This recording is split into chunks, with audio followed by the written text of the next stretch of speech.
I have sanded this down again, up to 1000 grit. I know for a fact there is no CA glue ridges on this Alumilite here. There's probably 6 or 8 places across like this, all the way around, where it had built up pretty thick and I hadn't sanded it down. I'm sure there's nothing left there. Now, how about the cotton polish? Let's give it a try. Let's see if it'll bring the acrylic a nice shine on the acrylic. I know it works good on wood. Okay, we're turning about 580 RPM right now. And here we go. Is it my imagination, or am I beginning to see a bit of a shine there?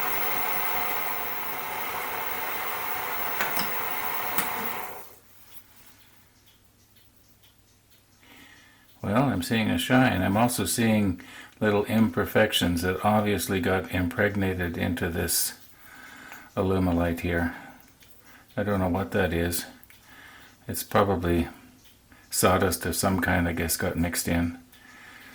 And there's nothing I can do about it. Well, let's just continue on here. I think this is going to work.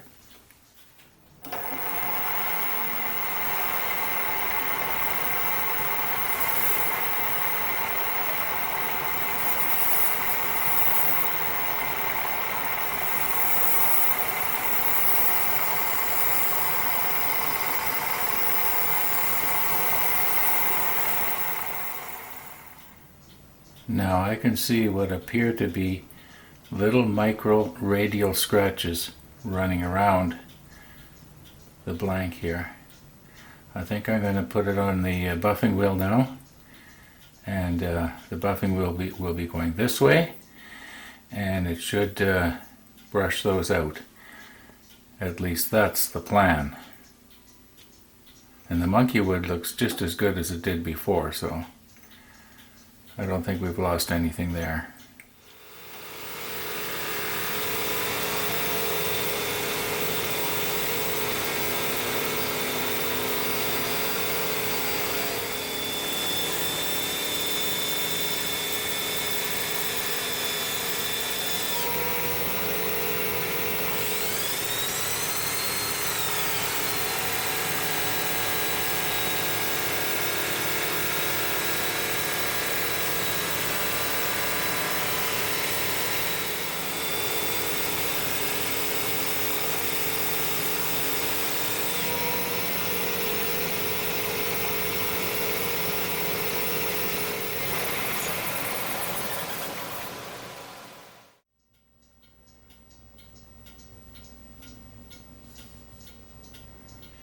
The acrylic is definitely better than it was yesterday, and like I indicated, the monkey wood is still just as good, so it was worth the effort.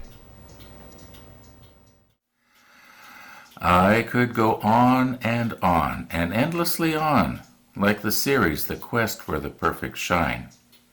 However, I think we're about done here. The only thing that I almost tried and didn't was the micro mesh. And the reason I didn't is because I was afraid of getting moisture inside the wood. Otherwise, I was really tempted. And if you will recall, at the end of the Quest for the Perfect Shine, I had concluded that micro mesh your acrylic up to 12,000 grit, and then use the buffing wheel to get rid of the really tiny little scratches that the 12,000 grit leaves.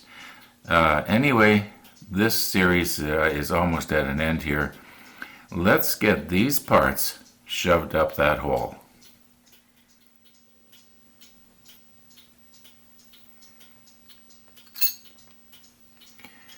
Well, I guess it doesn't matter if it's this way or this way. The distance of the holes is going to be the same here.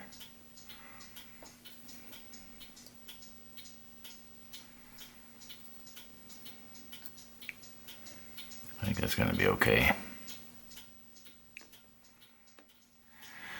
Now I suppose just for the fun of it, I better just check here. Just make sure it's going to line up. Now where's that other hole? Oh, there it is. Oh yeah. Get my big fingers out of there so we can see. Yeah, we should be able to line that up really nice.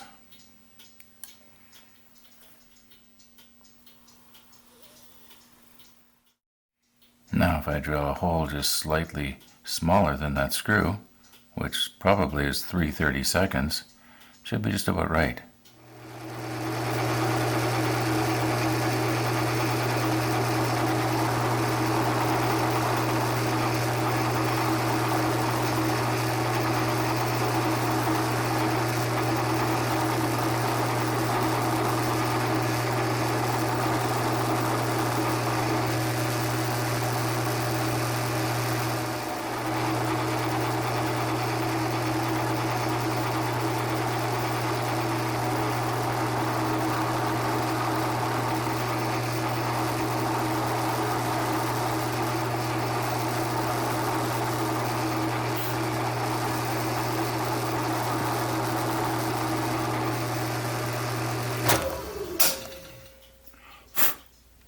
I think we got it.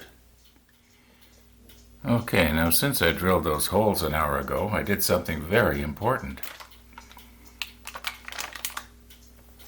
Now we can do the test. Peppercorns.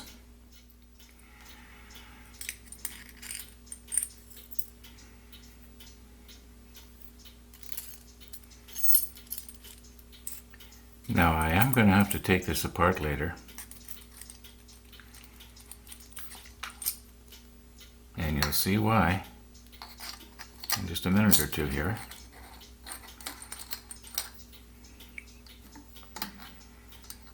It's kind of hard to be able to hold it so that you can see it, and I can still do it at the same time.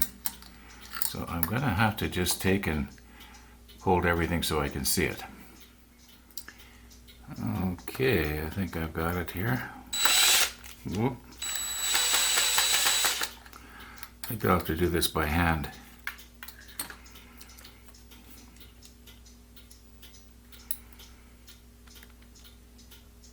Sometimes those stay on and sometimes they don't.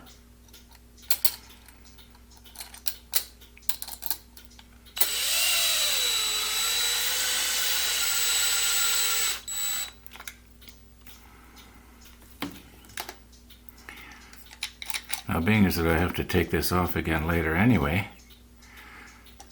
well, maybe I'll just snug this one up just a little bit here.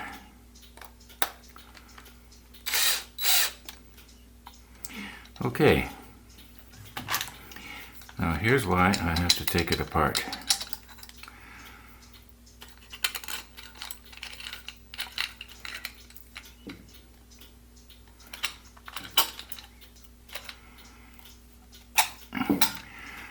And here's something else I wasn't expecting. I'm going to have to just drill this hole out just a little bit bigger here. I drilled it out to a 1/4 inch. I should have probably drilled it out to 7 millimeter. It's funny, when I measured this, it was a 1/4 inch corner to corner.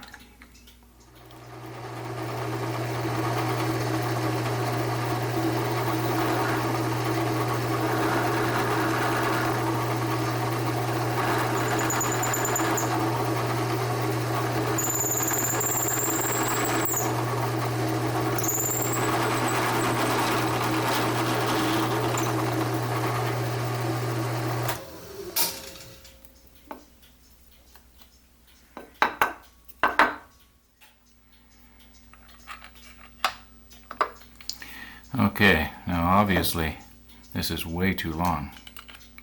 So what I do is I screw the knob on the top as far down as it will go. Okay, now if this was the right length, that would probably have drawn the grinder up as far as it will go. Okay, so what I'm going to do now is I'm going to hold this with my finger. Okay, and then I'm going to measure. See if I can hold this so that you can see it. If I can here. The distance that I have to shorten this. This isn't working too good. Maybe I'll have to use something else. Bear with me. Okay, I'm just going to have to eyeball it here, but I think I'll get it.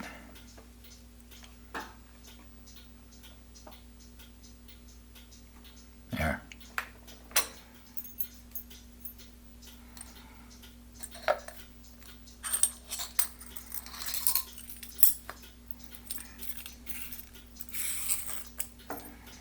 All right.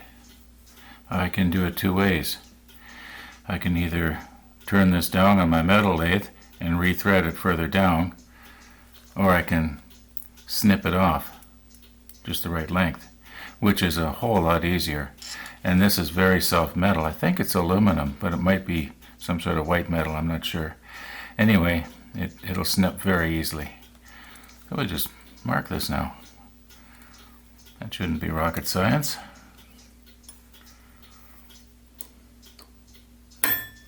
Oh, maybe it is.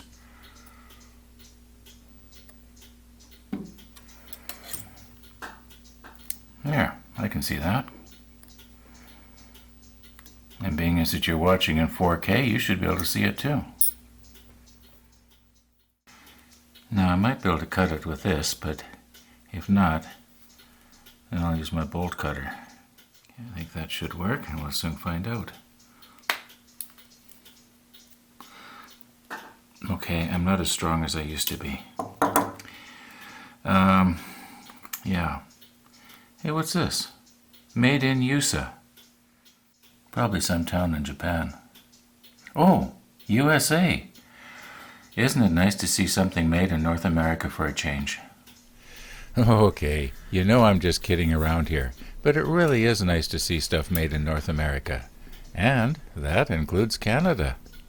Now I do realize that I'm cutting it a little bit shorter than the mark, but I got a reason for that.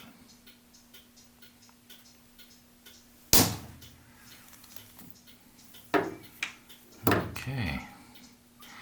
Now what I'm going to do is I'm just going to flare that out so that it'll look a little bit like this.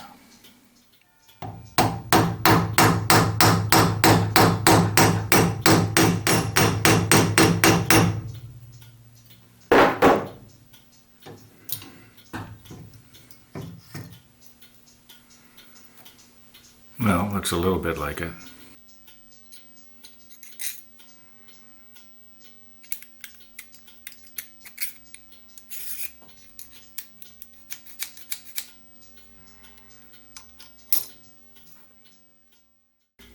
Now this piece here, it gets screwed down onto here.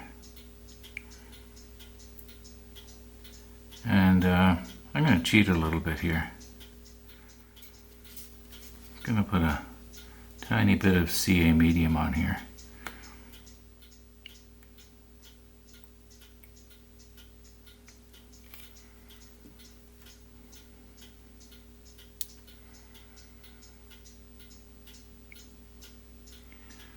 Get it nice and centered.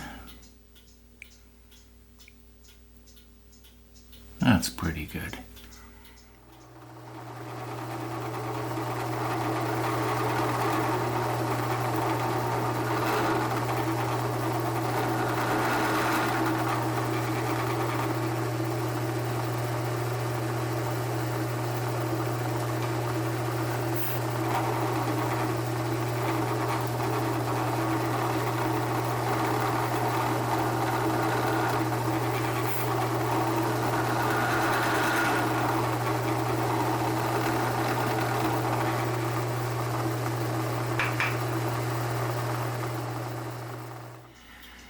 Well, we are almost done here now, folks.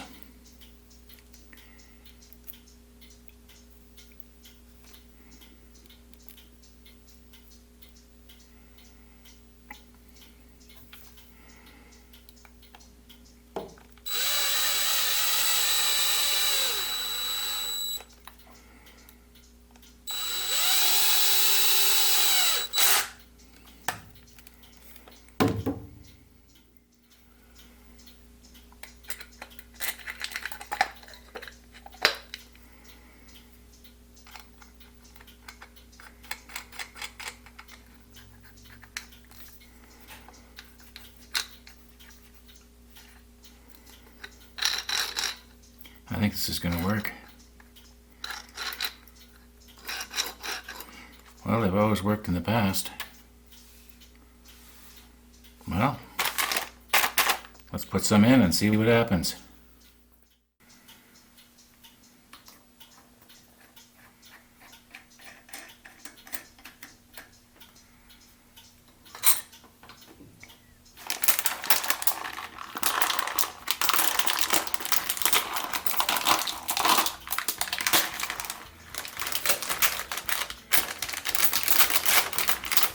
Oh, nothing like the smell of fresh pepper. I wonder if I should be using a funnel.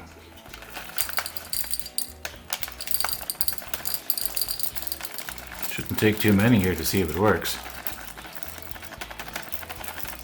Oh, I would think that'd be enough.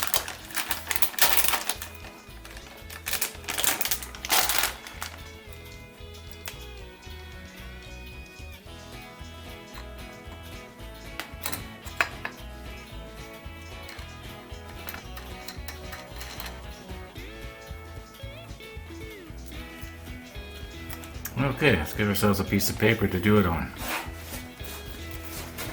This ought to do it.